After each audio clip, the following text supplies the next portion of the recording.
Kizo ipaya. Madamu Jeannette Kagame yakebuye abajya gushinga urugo bagashyira imbaraga mu gutegura ubukwe birengagije gutegura urugo nyirizina. Asaba ko gahunda yo gutegura abagiye kurushinga yarushaho gushyirwamo imbaraga mu kubaka umuryango utekanye. Yabigarutseho mu ijambo yagejeje ku bitabiriye amasengesho yagenewe abayobozi bakiri bato azwi nka Young Leaders Prayer Breakfast yateguwe n'umuryango wa Rwanda Leaders Fellowship. Madamu Jeannette Kagame yashimye uwo muryango wa Rwanda Leaders Fellowship wayateguye ndetse n'uburyo wahisemo ko ibiganiro bitangwa byibanda ku murage wo kubaka umuryango ushoboye kandi utekanye. Madamu Jeannette Kagame yakomeje agira ati: ntitwabura guhangayikishwa n'ibihe turi kunyuramo, aho isi yimitse kwireba kwikunda bifata indi ntera, aho inyungu z'umuryango zitagihabwa umwanya. Umuntu yahindutse ntibindeba. Ibi bikaba bituma za ndangagaciro z'umuryango, ibanga ry'abashakanye, ubwitange butizigama bitagihabwa agaciro. Madamu Jeannette Kagame kandi yasengeye imiryango y'abashakanye, asaba Imana guha umugisha imiryango ndetse no kuyishoboza. Madamu Jeannette Kagame yagaragaje ko urugo ari u Rwanda ruto ndetse kandi rukaba n'ijuru rito, bityo ko abakiri bato bafite umukoro ukomeye wo kubaka umurage mwiza uzasigirwa abazakomokaho.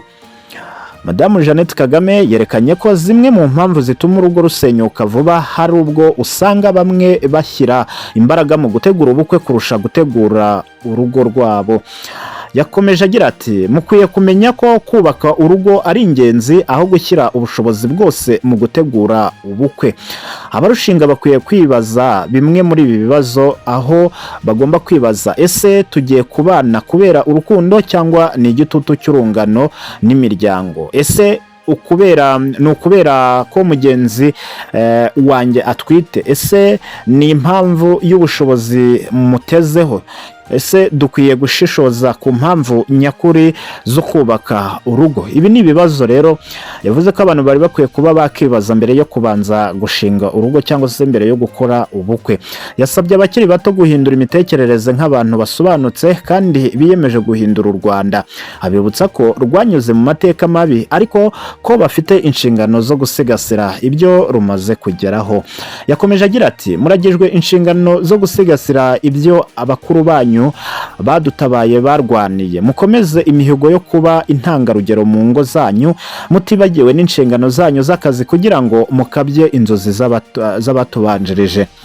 Yagaragaje ko ijuru riharanirwa rikwiye gutangira gutegurirwa mu miryango binyuze mu gusesengura neza impinduka z'ibihe, imigenzo n'imico, kuko ibihe bigenda bihinduka ariko n'inshingano z'abashakanye zigenda zihinduka. Madamu Jeannette Kagame kandi yibukije ko abashakanye bakwiye kuzirikana ko ibishashagirana byose bidakwiye gusimbura ibihari by'indangagaciro nyarwanda. Yemeza ko isezerano ryo kubana risaba kwigomwa ndetse no kwirenga kugira ngo abashakanye bunge ubumwe. Yasabye ababyeyi n'imiryango gushyira imbaraga mu gutegura abifuza gushinga urugo, aho yageze ati: birakwiye gushyira imbaraga muri gahunda yo gutegura abifuza gushinga urugo.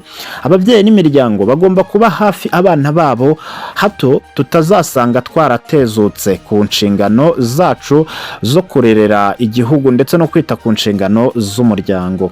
Yakomeje agira ati: burya ubusitani butoshye tubona buturuka ku isoko y'amazi ibwihira. Ababona u Rwanda rwacu rutoshye, rutekanye kandi ruteye imbere, ukabona n'abanyarwanda basobanutse, ni ukubera ko umuryango ubabyara ukabarera bunze ubumwe kandi ukonsa u Rwanda n'indangagaciro zituranga.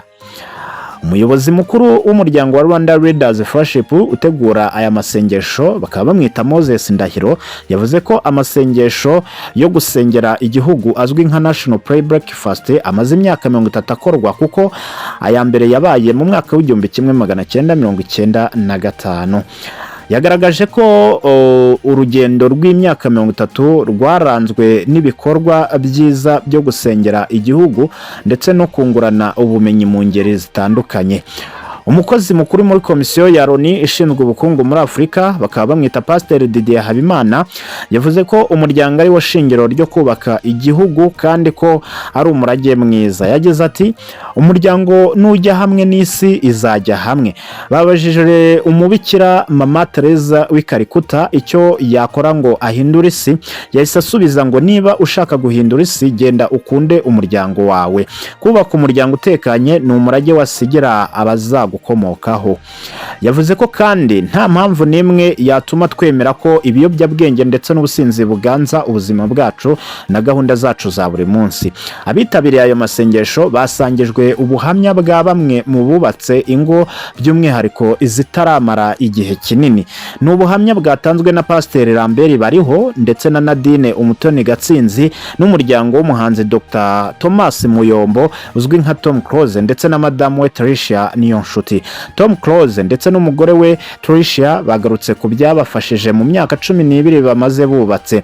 Bavuga ko kuganira, gushyira hamwe ndetse no kumenya ibyo buri umwe akunda biri mu byo bubakiyeho. Pasiteri Bariho Lambert yasabye ko abagiye kurushinga bahabwa ubujyanama bukwiye bugamije kubaka urugo ruhamye. Ku rundi ruhande Nadine Umutoni Gatsinzi yavuze ko abashakanye bagomba guharanira ko inshingano z'akazi ka buri munsi zitabibageza kubaka umuryango wishimye. Madame Jeannette Kagame akaba rero yakiriwe n'abantu bagiye batandukanye harimo Minisitiri w'uburinganire n'iterambere ry'umuryango w'Imana Konsore. Madame Jeannette Kagame ubwo yagiraga ahabereye amasengesho Young Leaders Breakfast yitabiriwe n'abashyitsi bagiye batandukanye harimo Minisitiri w'urubyiruko n'iterambere ry'ubuhanzi Dr Utuma Twishima Jeanne Paul Abdara nawe yari yitabiriye aya masengesho. Madame Jeannette Kagame rero ubwo yakeburaga abashyira imbaraga mu bukwe birengageje gutegura urugo, hari abayobozi bagiye batandukanye harimo Perezida wa Ferwafa Shema Fabrice Kabahizi ndetse na Kabehezi Theoneste uyobora ikigo cya Arabisco. Mu bitabiriye aya masengesho nabo bari bahari. Tom Close n'umugore we bari bishimye cyane. Abitabiriye aya masengesho basabwe kugira uruhare mu kubaka umuryango. Aya masengesho yitabiriwe n'abarenga 600 harimo ababyina bya Kinyarwanda nabo bari bahawe umwanya. Harimo Pasiteri Barbara nawe yari yitabiriye aya masengesho. Habayeho ndetse no gucinya akadiho mu gushima Imana. Harimo kandi umugenzuzi mukuru w'uburinganire Nadine Umutoni Gatsinzi ari nawe watanze ubuhamya agaragaza ko bagomba guharanira ko inshingano z'akazi ka buri munsi zitabibageza kubaka umuryango wishimye. Harimo kandi umwepiskopi mukuru w'itorero Anglikani y'u Rwanda Dr Laura Mbanda. Abitabiriye aya masengesho bahawe ubuhamya bugiye butandukanye harimo Tom Close yagaragaje ko kwirinda amagambo, kubahana, urukundo ndetse no kumenya icyo buri wese akunda byatumye babasha kubana neza n'umugore we Tricia Niyonshuti kandi nawe yatanze ubuhamya bw'uko abanye n'umugabo we Tom Close mu myaka 12 bamaranye. Harimo kandi umuyobozi mukuru w'umuryango wa Rwanda Leaders Fellowship utegura aya masengesho bamwita Moses Ndahiro. Akaba yavuze ko amasengesho yo gusengera igihugu azwi nka National Prayer Breakfast amaze imyaka 30. Harimo kandi umukozi mukuru muri komisiyo ya Loni ishinzwe ubukungu muri Afurika bakaba bamwita Pasiteri Didier Habimana. Yavuze ko umuryango ari wo shingiro ryo kubaka igihugu.